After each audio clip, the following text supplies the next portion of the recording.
They're looking up for C.J. Stroud. After a slow start, the Texans have won 3 of 4, and C.J. should get some weapons back in the form of Christian Kirk and Nico Collins as they host the Broncos.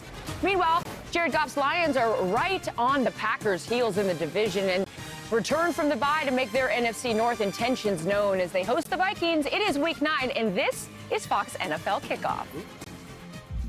This game of deception begins with an invitation. Enticing your audience to take a closer look. Setting the stage for what is yet to be unveiled. Show me something tonight, man. The more they think they see, the easier it is to fool them. Does he have a trick up his sleeve, though? The reverse. Lee flickered back to Williams. Trick play. Gonna let it rip. And hook and ladder. And this is video game stuff. I don't know how he did it. There are two sides to every coin. And Week 9 is a real head-turner. A duality of what you've seen so far versus what lies ahead. Igniting a new phase as we unleash tricks bigger and better than ever before. There's no gimmick. It's a magical world where everything that disappears reappears. To the end zone with one hand. Touchdown! Oh my goodness! Unlock the illusion. And you beat them at their own game.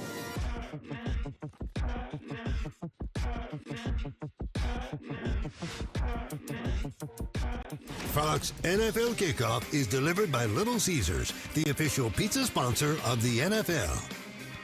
Intrigue abounds in today's early slate. J.J. McCarthy makes his first start since Week 2 on the road in Detroit. The Panthers try to keep pace with the Bucs and ruin Jordan Love's birthday, and defensive strength against defensive strength when the Broncos visit the Texans. And later, Trevor Lawrence and the Jags try their luck against the Raiders in Vegas.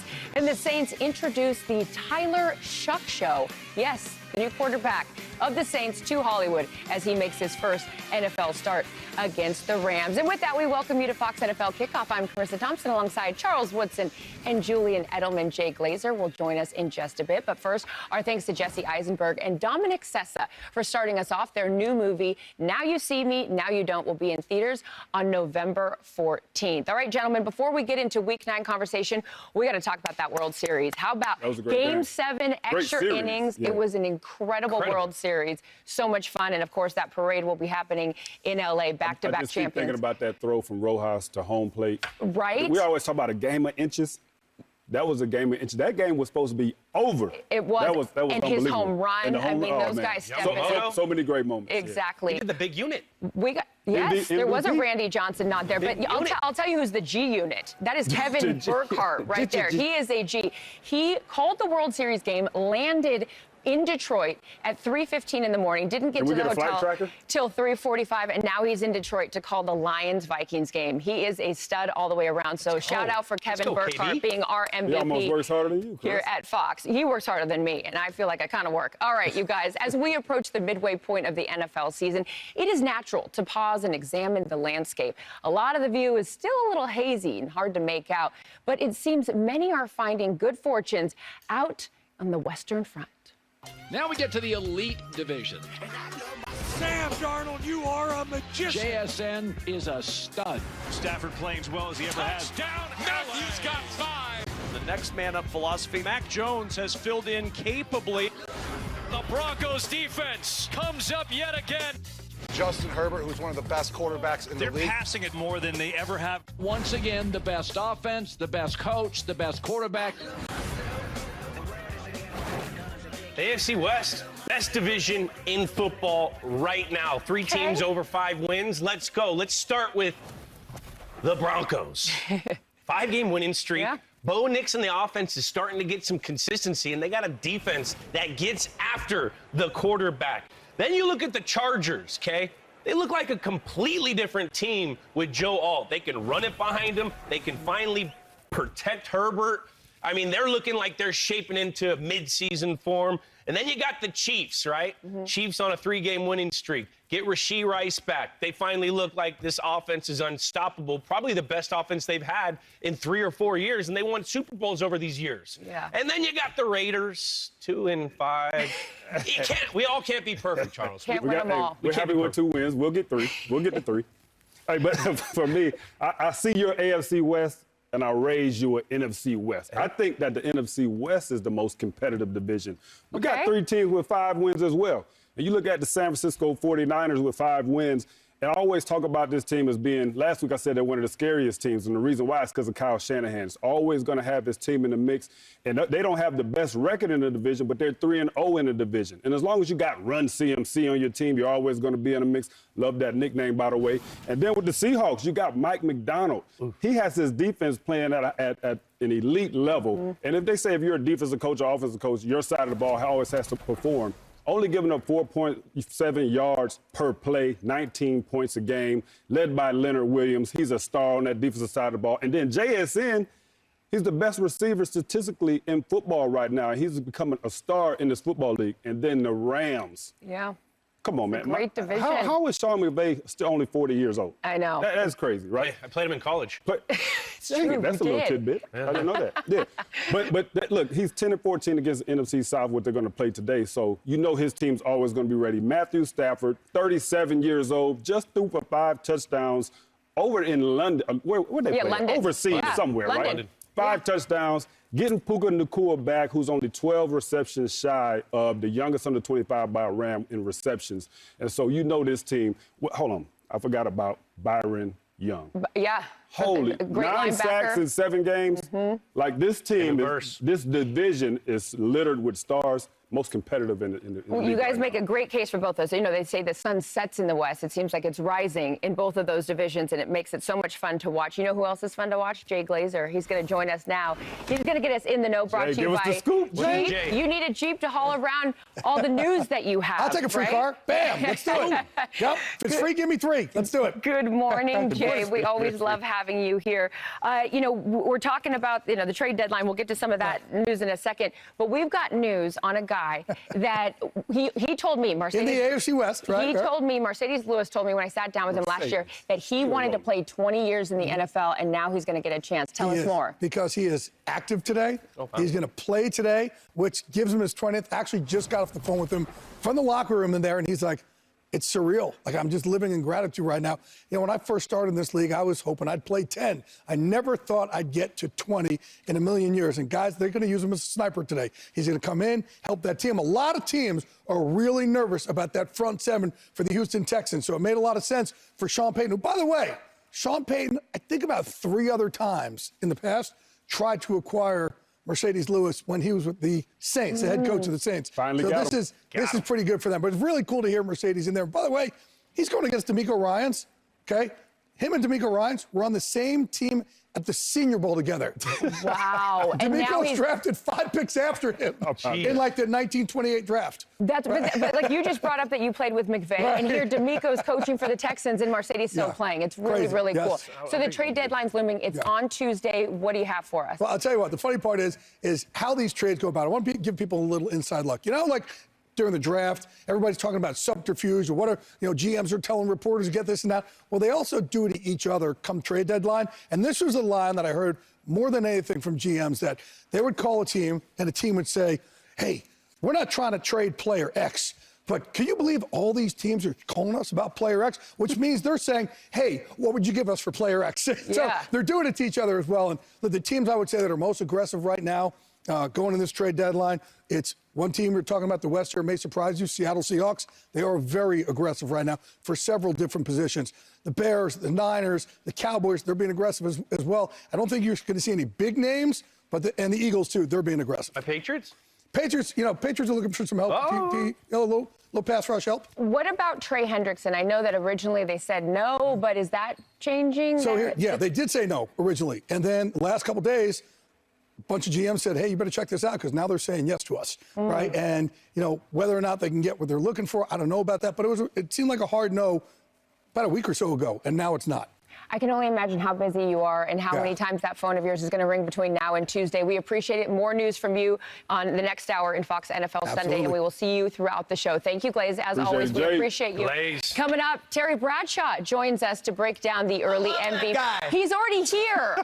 Oh, my, Courtney, we got to get a shot of Terry. He's always everywhere. Making an entrance. He's right, but get over here. TB. Get out here. I can't hear your voice. Hey, don't run. Yeah, don't run, TB. Pulled my groin. Okay, well, we're gonna make sure you're doing what? Riding horses? I had a 10K this morning before I showed up. This guy's not on the IR. He's always available to have the start in this My league. favorite. Yeah, I love being Take over a look here. at what how else come is you ahead. got that? I got no light on me.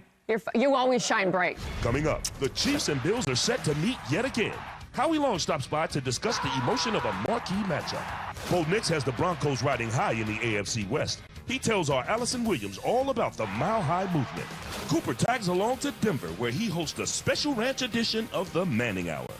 And Aiden Hutchinson hangs out with Carissa ahead of the Lions' divisional bout with the Vikings. Don't go anywhere. It's Week 9 on Fox NFL Kickoff. Well, this just in. Justin Jefferson is incredibly good at football, otherworldly at times. To that point, he has more career receiving yards per game than any player in NFL history. In fact, back in 2022, Justin Jefferson led the league in catches and receiving yards and was named the NFL Offensive Player of the Year. Yet, he received zero first-place votes for league MVP. And while that's shocking to a lot of us, maybe it shouldn't be. It's been 12 seasons since somebody other than a quarterback won the MVP. Adrian Peterson 9 yards shy of the all-time record. The longest streak of all time. It wasn't always this way, though. While QBs won a lot, so did running backs, a legendary defender, and even a kicker. But since the turn of the century, wide receivers have stayed winless. Defenders have barely gotten votes. And running backs have needed historic campaigns. Tomlinson will go all the way for the touchdown. Even last year's wasn't enough. So what would it take to break the streak? Try an all-time statistical season, an elite team record, and a down year for quarterbacks. So far, not so good. But with over half a season left, the race is far from over. MVP, who will win? I'll tell you who already won NFL MVP back in 1978. This guy, NFL our MVP? quarterback. Or just Super Bowl MVP? Back in 20. Oh my God! Here we go. How's Andy Reid doing, by the way? Anyway, Here's what we do. How about them pigs? How about them pigs? Did you know that you were going to win MVP? No, but when I did win the MVP, you ready for this? This is going to shock you. It was because I threw 28 touchdown passes, which was the most since the merger of the AFL and the NFL.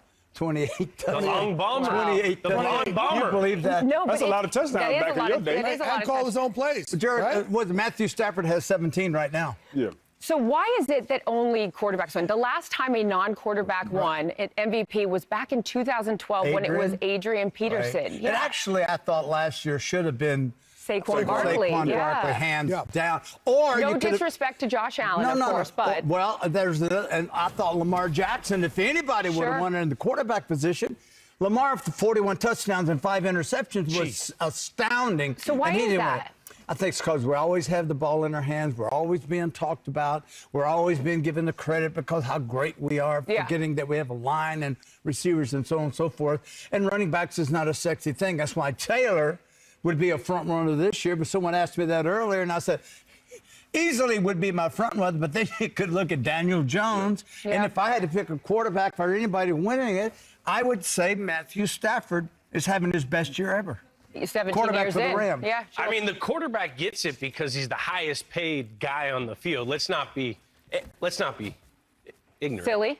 Silly. Mm-hmm. You know, so highest paid guy has money and value. They're the most valuable guy, and I'm okay with it because if the quarterback is winning an MVP, that means the receiver is eating. Well, I think it's our fault because we always get on TV and what do we always say? It's a quarterback-driven league. It's our fault that they win it all the time. You don't sound bitter either. So who do you think should win right now at Week 9? Who's your front runner for MVP? Man, I would say it's two guys on the same team. And that would be Daniel Jones, that would be Jonathan Taylor. I mean, Jonathan Taylor, 14 total touchdowns right now. And then you look at Daniel Jones. Earlier in the offseason, what would you say Daniel Jones was right now, today? A backup on the Colts or somebody else's team? They're 8-9 last year. This year, they're 7-1, right? Best record in football. And Daniel Jones is 12 touchdowns, 3 interceptions, has his team rolling. So I would go, they're going to take votes away from each other. But it would be one of those two guys. Real quick, when you talk to people inside the Colts, I've asked a bunch of guys in there, who do you think? I knew we were talking about this week, and they're like, oh, it's JT. Hands down, it's JT. What he's doing this year is ridiculous. That's inside that locker room. That's inside the locker room. Jules, I know you're not bitter at all about this, but who is your MVP right now? Got to be Drake May. It's got to be Drake May. It's got to be. Okay, leads the league in completion percentage. He leads the league in deep balls. He's gotten better the each way he's week. Playing, he could. He's gotten better. Look, we don't give MVPs after week 8, but he's in the MVP category. Well, we do give midseason We MVP. do. Well, he's a midseason MVP, and he continues to get better each week. He's taking care of the football. He's got a signature win against Josh Allen and the Bills. Like, he's playing his butt off. He's playing great football. Is he playing better than Patrick Mahomes? That's my guy. That's consistently, consistently throughout the whole year, yes. That's the problem. Here's the problem. We're spoiled with Mahomes and Allen and all the names that we know and are familiar with. We're reluctant to give up on them and go to Drake May, Daniel Jones. And I'm telling you, nothing wrong with either one of those choices. I've already got New England winning their division up there. So that's the problem. But here's where Mahomes, I think, this year is a little bit different. You're talking about an MVP, most valuable player. Hey, they didn't have receivers. Everybody's banged up, right? Running backs are banged up. So what's he do? He puts the team on his back with his legs, right? And he kept them in it with his running game. That's an MVP. And now look what he's doing with his weapons. You know who's got more rushing yards than him? Drake May. Well, these are all great fun facts. I'm just saying. But his whole team wasn't banged up. Hold on, His whole team wasn't banged up. 1 second. Where did you play in the NFL? Where did you play in the NFL? The New England Patriots. Thank you very much. Hey.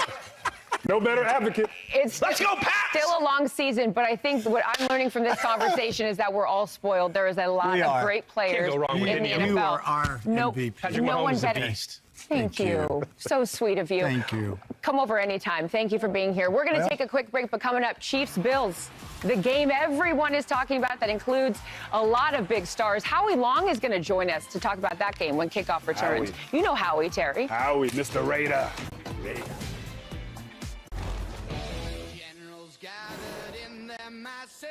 Josh Allen versus Patrick Mahomes is the new Brady versus Manning. This is a rivalry unlike any other. You're gonna have to deal with the Chiefs. An iconic matchup. We can't wait to get it going. Well, this is a matchup that fans and players alike circled on their calendar before the season even started. Throughout the years, only a few special NFL rivalries have struck such a universal chord. It's easy to overthink, to measure, rank, and label meaning. But there are games you watch, then there are games. But here we go again. You feel. Let's keep this energy. Let's go. I believe in every man in this circle. Plain and simple. We got to go take it. From the frozen breath of Orchard Park to the roaring heart of Arrowhead, this rivalry captures football at its emotional core. Let's go, Buffalo. Let's go. A seasonal reminder that we care because they do. The highs, the heartbreaks, and it's dropped. the whole damn thing. Beat the champs here to beat the champs, and we didn't do it tonight. You're going to have to deal with the Chiefs. That's the cost of passion and the promise that somehow they'll see each other again. Triumph, grief, revenge, redemption. This one has it all. So cute. We were just talking about Howie dressing up as Landman for Halloween, taking the grandkids trick-or-treating. Trick-or-treating. So cute, Juniper. She's just a doll. Oh, my gosh. Howie's not too cool to dress up for Halloween. Howie is the coolest person I know, but not too That's cool. a man's man. That is a man's man. jacket. I threw it on. I'm Landman. It was great. Well, you were also and continue to be the man. You were in some incredible games. So when the schedule came out, Howie, which were the ones that you circled and you were like, you knew these were going to be good games? Early on, it was the Chargers, Dan Fouts, Winslow, Chuck Muncie, who is, I just got done playing Delaware, and I'm looking at this guy in the backfield. He's like 245 pounds, and he runs like a 4.4. Kansas City, I don't know about you, Woody. We played up there one year, and Bo was on the team, first year on the team. His first carry, I think they threw like 300 baseballs on the field. And then there was a bench clearing fight before the half. the division in the AFC West was really, really tough at that point. For you, Jules? Well, I'm going to piggyback off Howie because he talked about Kansas City. And Kansas City, I'm just getting into the league. I'm just kind of learning about the rivalry, really. And my first game was a Sunday night game, Kansas City. There's a young Seawood. September 6, 1998. And right off the bat, boom, boom, boom, they hit me with 3 passes. Get him. I got a fumble. Lawnmower. But we played against a guy, Derek Thomas. You talk about names. He rattled off 6 sacks against us. Our quarterback could not take a 3-step drop, a 5-step drop. 6 sacks? It didn't matter. We traded helmets at the Pro Bowl, and he signed it the 7-sack wonder. He'd had 7 sacks in one game that year. Jeez. Jules, yours, of course, was always what, Colts? It was probably the Peyton-Brady matchup. It was Colts early on in my career, and then it became Denver. You could even throw Baltimore in there. So, and a lot of the times, I always remember Coach would always say, the reason we brought you here was to play in these games. Yeah. It was these games that had so much to do with where you're going to be seated. You're playing against the best competition in the league. Games with names? Games with names, baby. Games with names. And it was always just, it was always fun. That's a podcast shout out, by the way, right there. It was always fun because he would give like a 20-play cut up of, Ninkovich, McCourty, this, that, and he would say, fellas, this is why we brought you here, to play against this team. Well, there is a game with a lot of names in it today. Of course, part 10 of the Mahomes-Allen rivalry. The Bills dominated in the regular season, but the Chiefs do in the postseason. Howie, who do you like in this matchup today and why? Well, I think Kansas City's just red hot. It started when Worthy came back. We talked about it a little bit. Worthy came back and they just rolled Detroit a few weeks ago. But Rashee Rice comes back, and he's such a positionless player, and he's so valuable to that offense. And Patrick's happy to see him, and Travis is really happy to see him because it opens things up for him. I think the interesting thing about this matchup is it's the first time in this matchup in the regular season both of these teams are now leading their divisions. So typically they hold something back for the playoffs. They're not holding anything back right now because they've got to get, one, they got to get in the playoffs. Two, they hopefully have to win the division. Great point. Jules, who do you like today and why? I like, I'm getting scared because everyone's picking the Chiefs, but I like the Chiefs. You're not scared. Sound like a betting man. Don't say you're scared. But, it's a coin flip with the offenses. The offenses both can score. The defense is what makes me pick the Chiefs. Spagnuolo in the last 3 games only given up 8 points. Yeah. Like, the defense for the Bills right now, they had a decent game last week against the Panthers, but they still gave up five yards a run, and they got so far behind in the Panthers that they didn't have to run the ball anymore. This is going to be a completely different game when you're playing against Kansas City Chiefs, who rushed the ball 30 times last week. They're going to play against your weakness. So I'm going with the Chiefs right now. No Ed Oliver for the Bills, too. Go ahead. Hurts. Yeah. Me, I like the Chiefs as well. I don't Probably like for all of the reasons that these guys just said, but I think back to earlier in the season when the Chiefs played against the New York Giants. In that game, early in the game, it was kind of a little back and forth game, and Patrick Mahomes made a play where he had to go and strip the ball back from the offense who was about to pick it up and got the ball back for Kansas City. And I just thought that was a moment where he was just trying to keep his team alive. They went on to win that game, but he was just trying to keep the team steady until guys got healthy. And then Rashee Rice comes back. Xavier Worthy was out, then he comes back. And now the team is just starting to gel again. And you talk about the defense. I had some issues with those guys earlier about things that we saw on film about what they were not hustling and that sort of thing. And now they're starting to smack people around again. So I just think Bills have had success in the regular season, but not this season. Mahomes' numbers on the road are staggering. Yeah. Which is amazing. Yeah, I mean, the Chiefs are the only team in the NFL with a top 5 offense and total defense this season, so playing a complete game. When Howie walked over here, he looked at the couches and he said, oh, my God, is this therapy for the Raiders fans out there? The Raiders again? Hey, Howie, you lay down first. I'll go next. Well, it started with my childhood. I got to tell you. As a girl that's been to a lot of therapy, let me tell you what. Tell me about your first grade teacher, We're going to take a break so we can all help each other. And Bryce Young, he's going to return from that ankle injury to face the Packers today. Hope he doesn't need therapy after the game. We will break down that matchup. And the top of the NFC when the kickoff returns. Howie, thank you for being here. Yeah, I have to work with Terry. I get a lot of therapy. Go, Pack, go!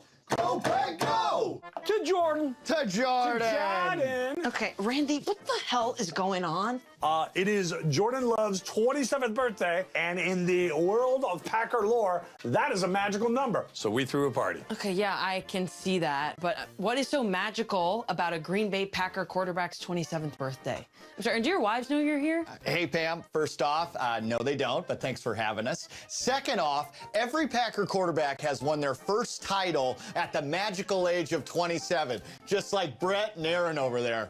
Okay, well, that seems like a coincidence to me. Oh, and you left Bart Starr off your list there, sweetheart. Does invitation get lost in the mail or what? It's not just coincidence, Pam. It's magic. And we are going to the Super Bowl. Yes, we are! Okay, well, you're all delusional, okay? And just make sure you have this cleaned up by halftime. Oh, Pam, you're here. Stick around. We have cake. Happy birthday to you! Yeah! Nailed it. I love that. Some players just make it easy to celebrate. Brought to you by Bud Light. Did we mention, if you didn't get it, it's Jordan Love's 27th birthday, and that fan is very excited, as is their birthday too. So happy birthday to you. And of course, the significance of that 27th birthday, if you didn't pick it up from that piece, is all those guys, Favre, Rodgers, all won. The pressure's on. Bart Starr all won the Super Bowl, or a championship in Bart Starr's case, at the age of 27. So happy birthday, Jordan. All right, so let's talk about this Packers-Panthers game. Do you guys give the Panthers a shot to win today? No. Okay. All right. Well, we will move on from that. The reason we bring it up is because last week they were high on the Panthers. But here we go. Defense. Well, yeah. Run defense for the Bills. I'll take one for the team. Okay. Run defense for the Bills. I was a little worried about. All right. Still gave them 5 yards of carry. Focusing on the Packers right now, they rank. Yeah, but they ran for 245. These so it two. doesn't matter. I wish, I need like a shot collar around you guys. You just keep going. Okay, you guys, the Packers rank top 10 in both scoring offense and scoring defense. So, Charles, which side of the ball will be the reason that the Packers win today? Well, I feel like it's going to be the defense. And the reason why is because we know what the Carolina Panthers are going to do. They're going to run the football. They're 62% of the time they're running the ball on first down. And then time of possession, they're sixth in the NFL at 31 minutes per game. And that means that they're running the ball and they're holding on to the rock and they're keeping offenses off the field. So this Green Bay Packer defense is going to have to shine today. They got to get the ball back. They got to get off on third down so that Jordan Love and this offense can get on the field and do what they've been doing all month long. Good point. I think it's more of complementary football. I think it's both sides. They feed off each other. When you watch the Packers, you watch them run the ball with Josh Jacobs. They try to manufacture that run. What's that do? It sets up the play action for a big vertical pass game by one of the 4 receivers that they have. They got so many receivers, young receivers, that have been playing together. Then when they make those big plays, that's when the defense makes a play on the other side of the ball. I feel they're so complementary. And if they get out on top and they make the Panthers not run the ball, that's when it becomes Micah ball, and he gets to pin his ears back and go after that quarterback. So I think it's a very complimentary team. That's how they like to play the game. Yeah, you saw Tucker Kraft there had a great game against the Steelers. Gronk called it last week with those 3 touchdowns. That Gronk knows best, doesn't he? All right, looking bigger picture here, though, Green Bay's currently the #1 seed in the NFC. Charles, are they the best team in the NFC? Well, you just said it. They're the number one seed. So I'm going to keep them right there where they're at. And, you know, you talk about the month of October, 32 points a game, 400 yards a game. Right now, they're the hottest team, in my opinion. And you talked about those receivers. Well, they just showed young Tucker Kraft warming up. And right now, Jordan Love over 150% passer rating to Tucker Kraft when he throws him the football. So I think this team right now offensively is rolling. They're not turning the ball over, only 3 turnovers on the season, which we know in years past, Jordan Love had a few problems with, throwing the ball to the other team, but they are protecting the football. And I think just the way that they're playing, you talked about complementary football. Having Micah, I told you early in the season, that was going to be the difference maker, and it showed up last week in a big way. And so I think that this team right now, with the addition of Micah, you think they're the best team? Do you think they're the best team in the conference? I think they're in the top tier teams. There's a group of them. I mean, you got to look at the Rams. We just talked about Stafford. He's over here 37 years old, lighting it up. I'm a little worried about their special teams, but you got McVay who learns from mistakes. They lost that game against Philly on a block kick. Then you got Seahawks. Sam Darnold looks like Sam Darnold of last year with Justin Jefferson and Addison. Now he's got Smith and Jigba, and he's got a really good defense with McDonald. So you got those guys. You can't forget about Philly. They have talent always. And then what about the Lions? This Lions team, we all were scared that they didn't have any of their coordinators, and they've gone out and they've been on a mission to show that they're still there. They've drafted their guys, they've paid their guys, they've built their team with a nucleus of guys of their own. And they've been riding high right now. There's going to be a showdown on Thanksgiving. Showdown on Thanksgiving. I think we got that too. We got that. Who's we? We do. Oh, Yes, Fox. I thought you were saying you were a Lion for a minute. I'm like, what are we? No, He's a company man. I got it. We're Yes. a team. Hey, speaking of the company, thousands of dollars have been given away, and it's free to play. What is that I'm talking about? Head to the Fox Sports app and try Super 6, sponsored by DraftKings. One of today's questions, you guys, is which team will score the most points? Panthers, Packers, Broncos, or Texans? We just finished talking about some of those games. We got plenty more to talk about. Stick around. Kickoff rolls on after this. Hello, hello. Bo, how are you? Thanks Last for time I having saw me. you, you were in green and yellow with the I know, Ducks. it's been a minute. I know you guys are having some fun on the field. Improbable fashion. You're having some fun off of it as well. The Halloween party. Put a spell on you.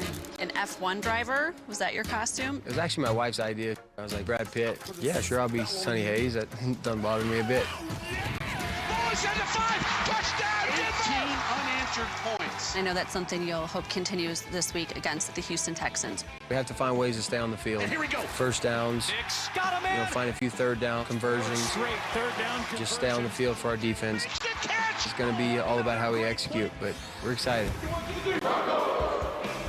More from Allison and Bo next hour on Fox NFL Sunday. Cooper Manning knows the Denver Broncos. His brother Peyton played there, of course. And we all worked with Coach Sean Payton right here at Fox. So let's be clear. When Coop has thoughts on this team, he's getting it straight from the horse's mouth.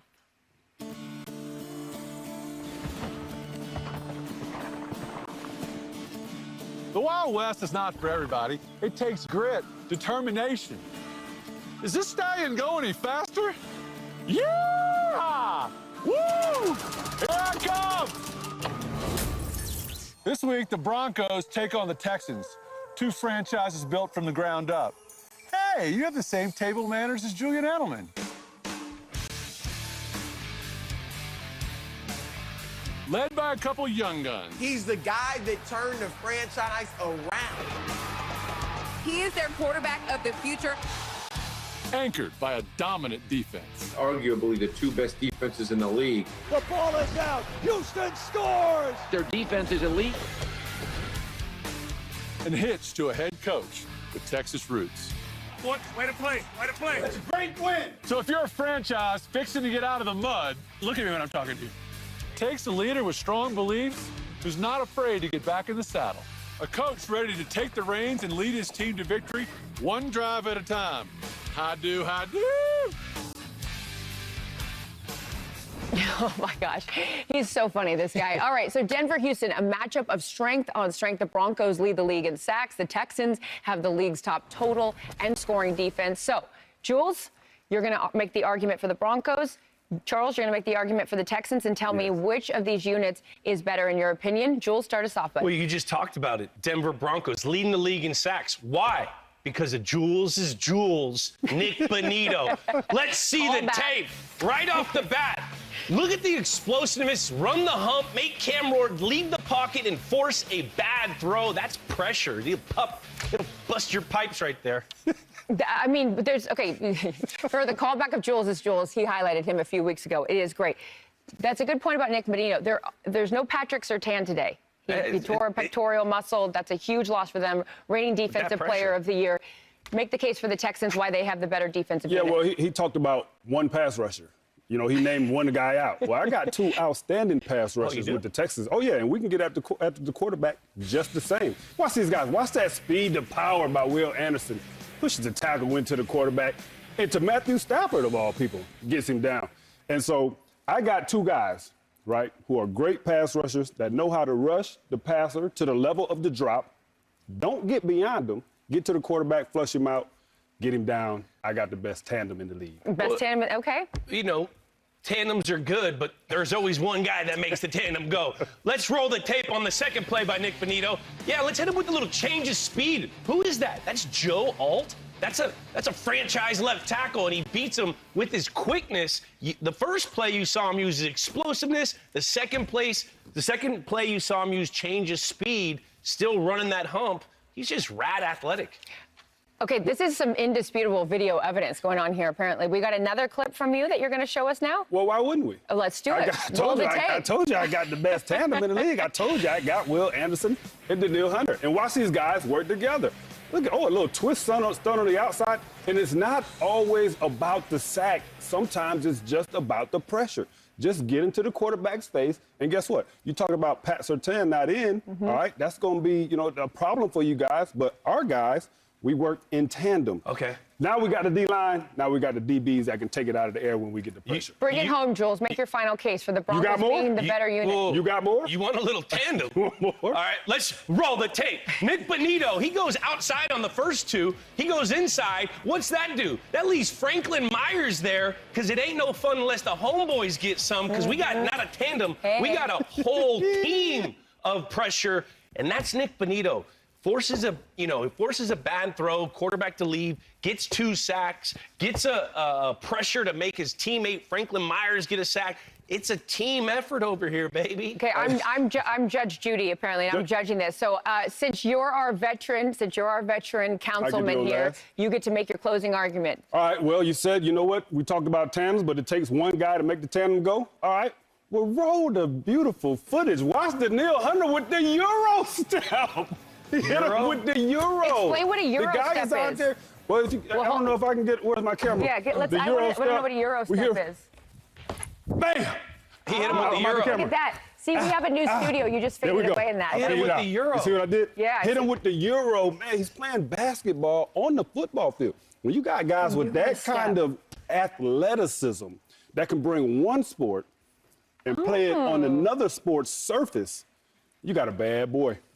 I think because you had the visual aid there in the demonstration, I'm going to give the edge to Charles. Also because I object, Your Honor. This Texans team is only giving up less than 15 points per game, the best mark in the NFL. It'll be a great game either way. So you guys made a great case for both sides, for the defensive side of the ball. Quickly, who wins this game?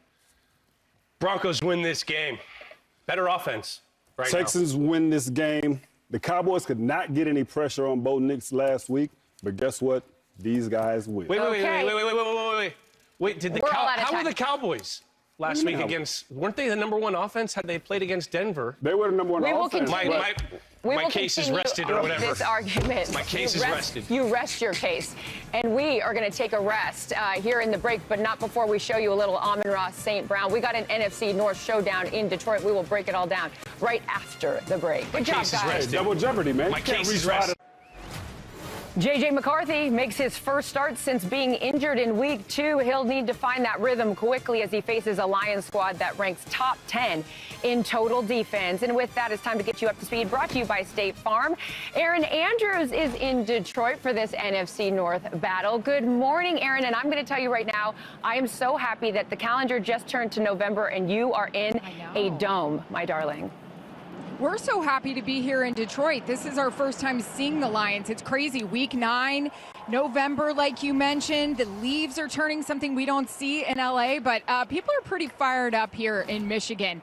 Bye week just happened. Like I said, it's full steam ahead for these Lions, but I know you want to talk a little Vikings right now. Well, we got to talk Vikings because J.J. McCarthy, of course, making, as I mentioned, his first start since Week 2. A lot of question marks about him. What are we going to see from J.J. McCarthy? You had a chance to talk to him this week. How's his vibe headed into this one, E? I just saw him, CT, headed into the locker room. Big sweaty hug I got from him. He is ecstatic. He said he is so excited. He also mentioned the weight was really hard. I love this. He said, back in the day, playing in college, playing in high school, if I was 10 to 15%, I was good to go. But it's different rules here in the NFL. He said, I had to listen to the doctors. I had to listen to the organization. It was hard to do, but it was the right thing to do. But he told everyone his ankle feels amazing. He's got the strength. He's got the mobility. He's been waiting for a while. while to get back out here. Great point. And you just mentioned the sweaty hug. I sat down with Aiden Hutchinson this week, and he joked with me that he couldn't wait to give J.J. McCarthy a hug.